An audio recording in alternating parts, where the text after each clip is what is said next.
So today is Saturday, April 17th, and that is my older brother's birthday. My brother is slightly over 1 year older than me. My birthday's on Earth Day, the 22nd.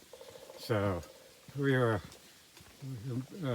growing up, we were kind of like twins because I was a little bit oversized in terms of weight. So I always thought him like a twin brother and looked up to him, and still do. I mean, one of the reasons I started running marathons is because he had run the New York Marathon and I was there and I thought it was really cool.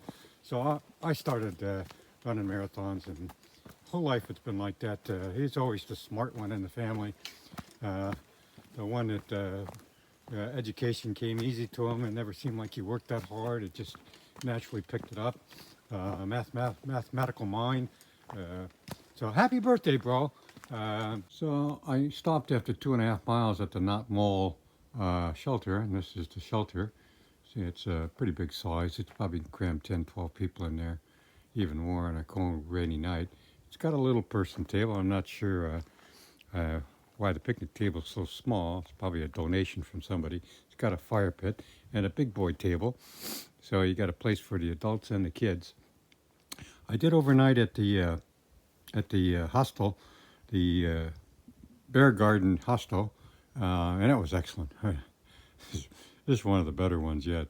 I had the cabin all to myself. The three girls doing the junk food challenge did come in about 6:30, 7:30 last night, sometime in there, and they stayed in the other bunkhouse. It was a little bit warmer there, and there's close access to the food, the refrigerator, and the water, and whatnot. So I had the other bunkhouse to myself, which was great. The three girls that came in were, in fact, the junk food challenge people. And I asked them how that went. They said, well, they did the McDonald's junk food challenge. They went to McDonald's and bought, the one said she bought 10 McNuggets and 10 quarter pounders with cheese.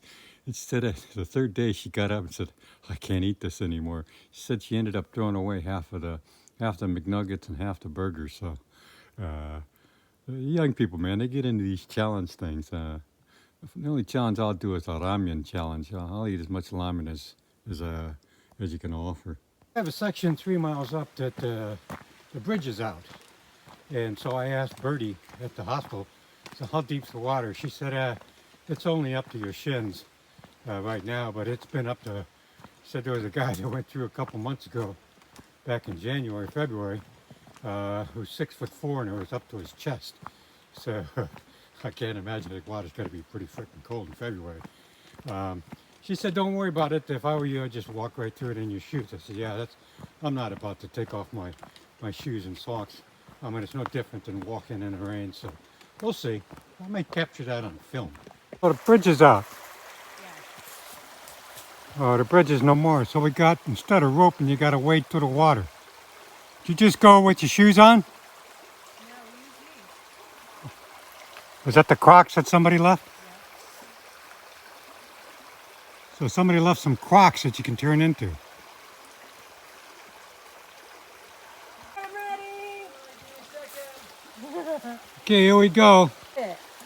So here we go. Fox Girl's got a pair of Crocs on that someone left here and fashioned a way to send them back to the other side so he can use again. I'm just going in as is.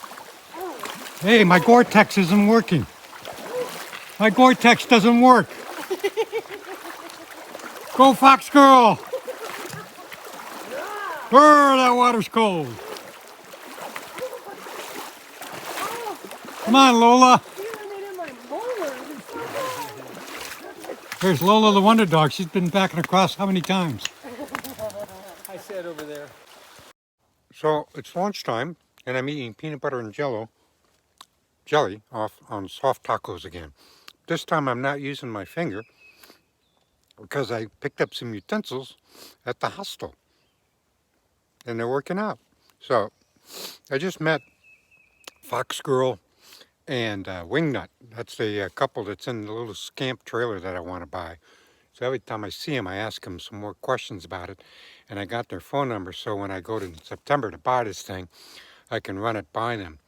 I really hope I can see the scamp again. They said it's parked up about 10 miles up. at a hostel. Only charges them $15 a night to camp there. So I'd like to see it again. So it's a good day so far. So there it is, calories of choice, peanut butter and jelly taco. So as you can see, I'm still looking rather dapper. Nothing hurts. The only real problem I have is the candy eyes, which I can deal with that. I mean, I don't really need the contact lenses. I just can't see all the pretty girls as well. The other issue I have is, and we all have this, when I go horizontal at night, my legs just really hurt. They're going into recovery. I get vertical and everything's fine.